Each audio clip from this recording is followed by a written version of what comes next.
आपने रानी सती मंदिर का नाम तो सुना ही होगा। इसकी कहानी महाभारत की घटनाओं से जुड़ी हुई है। माना जाता है कि रानी सती वीर योद्धा अभिमन्यु की पत्नी उत्तरा का पुनर्जन्म है। अर्जुन के पुत्र अभिमन्यु की कुरुक्षेत्र युद्ध में अन्यायपूर्ण ढंग से हत्या कर दी गई थी। अपने पति की मृत्यु से बहुत ज्यादा दुखी होकर उत्तरा सती होना चाहती थी, लेकिन वो पांडवों के एकमात्र वारिस परीक्षित से गर्भवती थी। भगवान कृष्ण ने उन्हें ऐसा करने से रोका, लेकिन उन्हें एक वरदान दिया कि अगले जन्म में अभिमन्यु से विवाह करेंगी, तब वो सती होने की अपनी इच्छा पूरी करेंगी। उत्तरा का अगला जन्म राजस्थान के डोकवा गांव में नारायणी रानी सती के रूप में हुआ, जबकि अभिमन्यु का जन्म हिसार के टंडन जलान के रूप में हुआ। नारायणी और टंडन का विवाह हुआ और वे शांतिपूर्वक रहते थे, जब तक कि एक स्थानीय राजा के बेटे ने टंडन के प्रिय सफेद घोड़े की लालच नहीं की, जिसके संघर्ष में टंडन मारे गए। नारायणी ने अपार वीरता दिखाते हुए राजा से युद्ध किया और उसे मार डाला। युद्ध के बाद नारायणी ने अपने पति की चिता पर सती होकर आत्म बलिदान कर दिया। इस प्रकार उन्होंने अपने पिछले जन्म में भगवान कृष्ण द्वारा दिए गए वरदान को पूरा किया। आज इस खाटू सलासर झुंझुनू सीरीज का ये 4th वीडियो है और आज मैं जाने वाला हूँ झुंझुनू दर्शन करने के लिए। पिछले 2 वीडियो जो आपने देखे हैं उसमें मैं दिल्ली से चला था और पहुंचा खाटू से। वहाँ दर्शन करने के बाद पहुंच गया सालासर बालाजी। सालासर बालाजी के दर्शन करने के बाद फिर मैं निकल चुका हूँ झुंझुनू दर्शन करने के लिए। इस वीडियो में आपको झुंझुनू मंदिर ले जाके दर्शन कराता हूँ। 6:30 बजे के लगभग हम निकल चुके हैं सालासर बालाजी से झुंझुनू के लिए। और झुंझुनू सालासर जो डिस्टेंस है वो है 92 किलोमीटर्स। अभी तक रोड बेहतरीन मिला हमें, तो 1.5 घंटे में हम पहुंच जाएंगे अप्रॉक्सीमेटली। जो गूगल शो कर रहा है 8 बजे तक हम पहुंच जाएंगे झुंझुनू और वहां पे मंदिर में दर्शन कर लेंगे। जो मैंने गूगल पे चेक किया है उसके हिसाब से 10-11 बजे तक मंदिर भी खुला हुआ है। थकान सबको हो रही है, पर मंदिर क्योंकि दर्शन करना है ना, तो जोश अलग है। अभी सब लोग लगे हुए हैं, जल्दी से पहुंच जाए उसमें। बाकी शुक्ला भैया जो है वो तो हेवी ड्राइवर बन चुके हैं भाई साहब। सुबह 4 बजे से ड्राइव कर रहे हैं और लगातार करते हुए आए हैं। लगभग आप मान के चलो 280 किलोमीटर 270 किलोमीटर। जब हम दिल्ली से खाटू पहुँचे फिर वहाँ से 109 किलोमीटर और अब ये 92 का जो स्ट्रेच है वो पार करते हुए हम पहुँच गए हैं झुंझुनू रात के 8 बजे। ये रेलवे स्टेशन था जो अपने राइट साइड में देखा, और ये देखो लेफ्ट में कुछ मेला सा लगा हुआ है। तो हम लोग झुंझुनू मंदिर के पास में ही हैं गूगल के हिसाब से। और मैं तो पहली बार आ रहा हूँ और आप लोगों को भी बताता हूँ, मतलब अगर आप भी ये पॉसिबल है 24 घंटे में आप ये करके दिल्ली पहुँच सकते हो। हम अगर पहुँच सकते हैं तो आप भी कर सकते हो। हम लोग अभी झुंझुनू मंदिर के बहुत करीब में हैं। मैं एक बार मंदिर पहले पहुंचता हूँ, फिर आपको दिखाता हूँ मंदिर, दर्शन करवाता हूँ अंदर। तो हमने जो टारगेट लिया हुआ था तीनों जगह दर्शन करने का, सामने मंदिर आप देख सकते हो। हम पहुंच चुके हैं झुंझुनू रानी सती मंदिर में। तो पहले तो सबने सोचा हुआ था पॉसिबल नहीं है, हम पहुंचेंगे खाटू, वहाँ दर्शन कर लेंगे और फिर निकल जाएंगे सालासर दर्शन करते हुए दिल्ली के लिए। पर रास्ते में ही सबका मूड बन गया झुंझुनू भी जाना है और हम पहुंच चुके हैं झुंझुनू दर्शन करने के लिए। नॉर्मली क्या करते हैं, लोग आते हैं यहाँ के स्टे कर लेते हैं या सालासर में स्टे कर लेते हैं, नेक्स्ट डे फिर निकलते हैं। पर क्योंकि हमारी टिकट है नेक्स्ट डे की, तो एक शानदार सी नक्काशी आपको लेफ्ट साइड में दिख रही होगी। मंदिर में बहुत बेहतरीन सी नक्काशी की हुई है। बाहर से ही आपको मन एकदम देखो ना, एकदम खुश हो जाएगा जब आप यहाँ पे पहुँचोगे। ये देखो कितना विशाल का ये मंदिर है। बाहर लाइटिंग थोड़ी कम है, अंदर मेरे हिसाब से लाइटिंग प्रॉपर होनी चाहिए।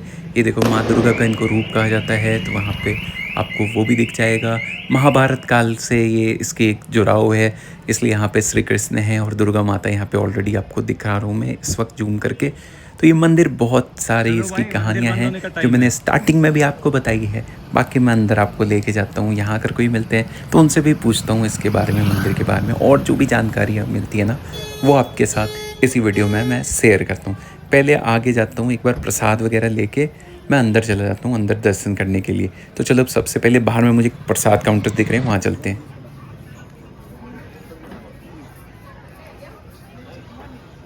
मंदिर की क्या टाइमिंग है भैया? 11 बजे तक खुला मिलता है। 11 बजे तक। इससे बढ़ के कुछ नहीं है। हमने सोचा थोड़ी था यार, सोचे थे आप बोल रही ऑन द वे है, हम सोचे फिर 50 किलोमीटर है, फिर मेरे दिमाग में आया ज़्यादा 5 किलोमीटर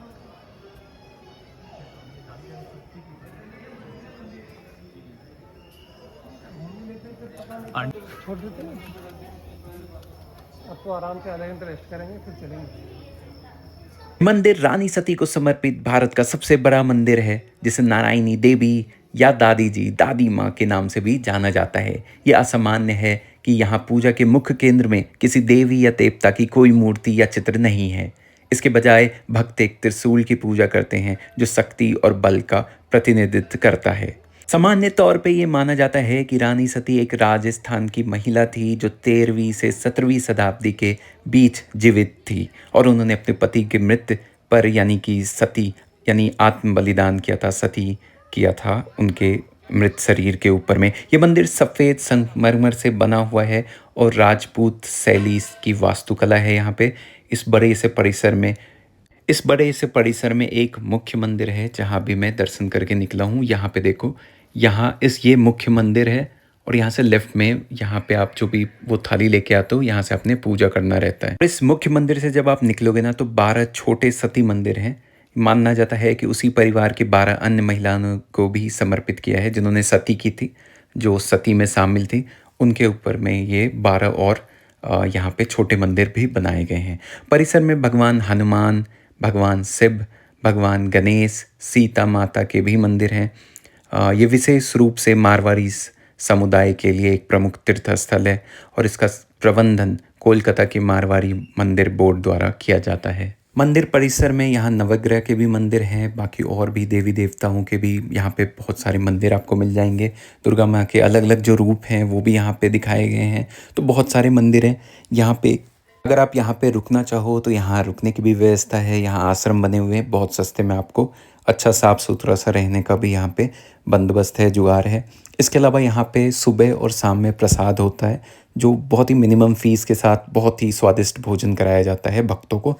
और ये भव्य मंदिर, मतलब यहाँ अगर आप एक आते हो ना तो अलौकिक, बिल्कुल ही मतलब बहुत ज़्यादा शांति है और हमारा दर्शन बहुत अच्छे से हो गया। जो प्रसाद आप लेके आते हो तो बड़ा सा जो परिसर था मैंने अभी आपको स्टार्टिंग में दिखाया, वहाँ आपको उसके साथ मेहंदी वगैरह के साथ यहाँ पे पूजा करना रहता है। जैसे पहली बार आया था तो जो वहाँ पे पूजा करने वाले हैं उन्होंने सब कुछ गाइड किया कैसे करना है। दर्शन करने के बाद रात को 9 बजे हम दिल्ली के लिए वापस से निकल गए। एक गलती जो हमसे हुई ना कि हम जब मंदिर आ रहे थे तो हमें दिखा था हवेली रेस्टोरेंट, बहुत अच्छा सा झुंझुनू के अंदर में, तो वहाँ हम नहीं रुके। पहले हमने सोचा कि मंदिर के बंद ना हो जाए तो मंदिर तक आ गए। वापसी में हमने सोचा चलो दिल्ली निकल जाते हैं, रास्ते में कहीं और खा लेंगे, पर कुछ मिला ही नहीं। मतलब 2 लेन वाला भी रोड आया जहाँ पे बहुत सुनसान था और फिर बहुत मतलब अजीब सा लग रहा था। तुम भागते चले गए, सोचा क्रॉस कर जाते हैं, थोड़ा हाईवे पे आते हैं। हाईवे आने के बाद यहाँ पे रुके थे, वहाँ खाना खाया और उसके बाद जो मेरे साथ शुक्ला भाई जा रहे थे वो इतने ज़्यादा थक गए कि वो चला नहीं पाते। तो लास्ट के जो 50-60 किलोमीटर है मैं ड्राइव कर रहा हूँ और ड्राइव करते करते लगभग 1:30 बजे मैं होटल पहुँच गया। 2 बजे के लगभग सोया था और जो है मतलब नींद ही नहीं खुल रही थी, तो थोड़ा लेट हो गए हम, पर फ्लाइट तो पकड़ लिया है। तो जो अगला वीडियो आएगा वो मैं दिखाता हूँ कैसे मैंने बहुत जल्दी में रेडी होके हम पहुंचे एयरपोर्ट और फ्लाइट पकड़ा। और मान लो समझो हमारा नाम अनाउंस हो रहा था, हम बस एंटर हुए और समझो कि बोटिंग गेट्स जो थी वो बंद हो गई। तो बहुत मज़ेदार सी है रिटर्न जर्नी भी, जिसमें बहुत समझो ऑलमोस्ट फ्लाइट मिस हो गई थी। तो वो वीडियो आएगी नेक्स्ट फ्राइडे को। तीनों जगह दर्शन करने के बाद ये वीडियो मैं एंड करता हूँ। जय श्री खाटू श्याम।